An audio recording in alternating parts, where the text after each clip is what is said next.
Salam saudara-saudara yang diberkati Tuhan Yesus Kristus. Salam sejahtera buat saudara dimanapun saja berada. Kiranya damai dan sukacita serta penghiburan dari Roh Kudus melimpah senantiasa dalam hati dan kehidupan kita semua.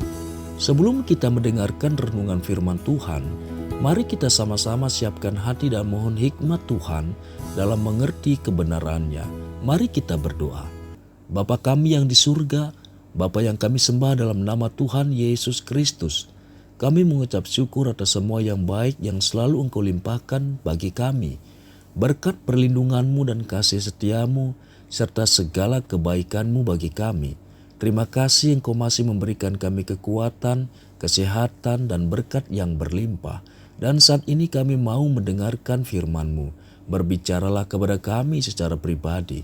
Jamah hati kami dan Roh Kudus-Mu memberikan kami pengertian untuk dapat memahami akan kehendak-Mu.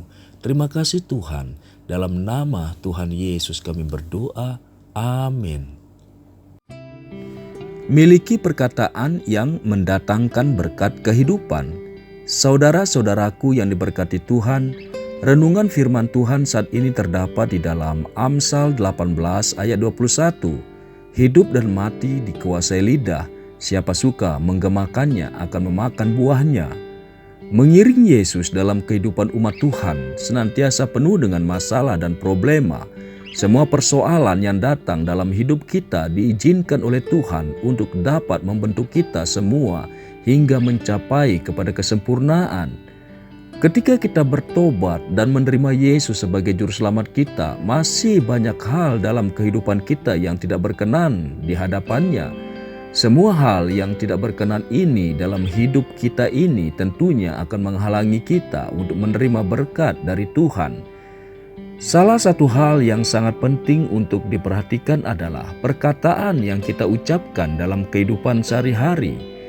Di dalam Yakobus pasal 3 ayat 4-5a dikatakan, "Dan lihat saja kapal-kapal walaupun amat besar dan digerakkan oleh angin keras, namun dapat dikendalikan oleh kemudi yang amat kecil menurut kehendak jurumudi.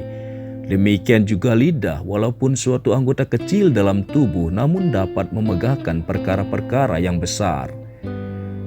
Firman Tuhan mengatakan bahwa apa yang kita ucapkan dapat mengendalikan seluruh hidup kita, bagaikan sebuah kemudi yang kecil dapat mengendalikan arah dan tujuan sebuah kapal yang besar.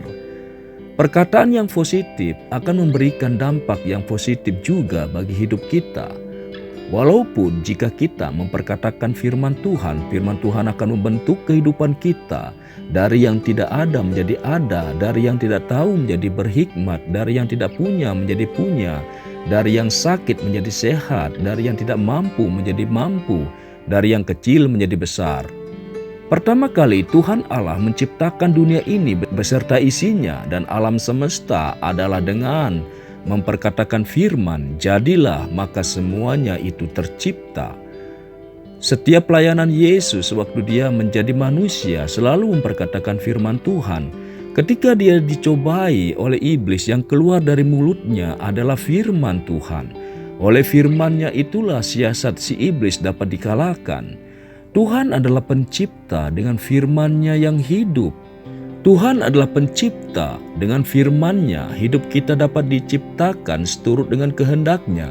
Oleh karena itu, perkatakan firman Tuhan dalam setiap langkah hidup kita, baik dalam keadaan yang senang maupun dalam keadaan yang susah, bahkan dalam keadaan kehilangan harapan sekalipun. Tanpa kita sadari, firman yang kita perkatakan akan bekerja secara ajaib atau supranatural, membentuk, menciptakan, mengubahkan keseluruhan hidup kita sesuai dengan rencananya. Hal yang menjadi halangan berkat Tuhan. Di dalam Yakobus 3 ayat 9-12 dikatakan, dengan lidah kita memuji Tuhan Bapa kita, dan dengan lidah kita mengutuk manusia yang diciptakan menurut rupa Allah. Dari mulut yang satu keluar berkat dan kutuk. Hal ini, saudara-saudaraku, tidak boleh demikian terjadi. Adakah sumber memancarkan air tawar dan air pahit dari mata air yang sama?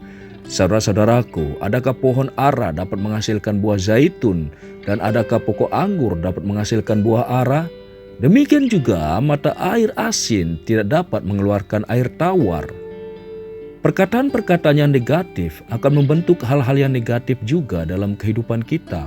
Masalah yang kita alami sehingga membuat kita merasa tidak mampu, kelelahan, putus asa, kecewa, marah, dan hilang pengharapan dalam membuat kita mengeluarkan kata-kata yang negatif dan tidak berkenan di hadapan Tuhan. Hal ini tidak akan membuat masalah kita menjadi selesai, tetapi dapat memperburuk keadaan. Kata-kata negatif yang keluar dari mulut kita dapat menjadi kutuk atas kehidupan kita, bahkan kutuk bagi orang lain. Jika diucapkan terhadap orang lain, kutuk ini akan mengikat hidup kita sehingga kita tidak bisa memperoleh berkat yang sudah Tuhan sediakan bagi kita. Tapi tentunya kutuk ini juga dapat dilepaskan di dalam nama Yesus Kristus. Kisah bangsa Israel yang mengembara di padang gurun selama 40 tahun merupakan pelajaran bagi kita semua. Sebagai umatnya, kita banyak melihat sungut-sungut bangsa Israel sehingga mendatangkan murka Tuhan. Bahkan hampir seluruh generasi muda tidak dapat memasuki tanah perjanjian kecuali Yosua dan Kaleb. Ini semua akibat ulah bangsa Israel yang menggerutu atas keadaan yang mereka alami dan tidak percaya akan janji Tuhan. Ucapkanlah hal-hal positif, perkatakan firman Tuhan dan ucapkan syukur atas segala hal. Dalam keadaan seburuk apapun, kita harus tetap mengendalikan lidah kita agar tidak mengucapkan kata-kata yang mendatangkan kutuk atas hidup kita. Tetap perkatakan firman Tuhan dalam segala keadaan, maka Dia akan mengambil alih hidup kita dan memberikan jalan keluar atas segala masalah yang kita hadapi. Dan kita akan melihat janji Tuhan digenapi dan berkat-Nya mengalir dalam kehidupan kita. Mulut orang benar adalah sumber kehidupan, tetapi mulut orang fasik menyembunyikan kelaliman. Amsal 10 ayat 11. Lidah lembut adalah pohon kehidupan, tetapi lidah curang melukai hati. Amsal 15 ayat 4. Siapa memelihara mulut dan lidahnya memelihara diri daripada kesukaran. Amsal 21 ayat 23. Haleluya. Amin. Saudara-saudaraku yang dikasihi Tuhan, setelah kita merenungkan firman Tuhan yang singkat ini, saya rindu kembali mengajak saudara-saudara untuk berdoa. Mari kita berdoa. Bapa kami yang di surga, kami mengucap syukur atas firman-Mu yang telah kami dengar dan renungkan. Firman-Mu yang mampu mengubah hati kami dan memberi kami kekuatan yang baru dalam melakukan segala aktivitas dan rutinitas kami. Berkati bangsa dan negara kami Indonesia, saudara-saudara kami yang mengalami pergumulan, baik pergumulan sakit penyakit, musibah dan bencana, serta masalah dalam keluarga dan lain sebagainya. Kami tahu hanya Engkau Tuhan yang mampu menolong segala pergumulan yang kami hadapi. Kiranya Engkau membuka jalan dan Roh Kudus-Mu terus menuntun hati kami untuk mengerti kehendak-Mu dan menjadi pelaku firman-Mu. Terima kasih Tuhan.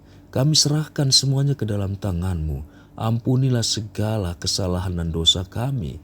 Kiranya berkat dan damai sejahtera serta kasih karunia Tuhan terus menjadi bahagian kami. Hanya di dalam nama Tuhan Yesus kami berdoa. Amin. Haleluya. Saudara yang dikasihi Tuhan, saya percaya firman Tuhan saat ini sudah menjadi berkat dan kekuatan bagi kita semua. Tuhan Yesus kiranya memberkati. Sampai jumpa pada renungan berikutnya. Amin.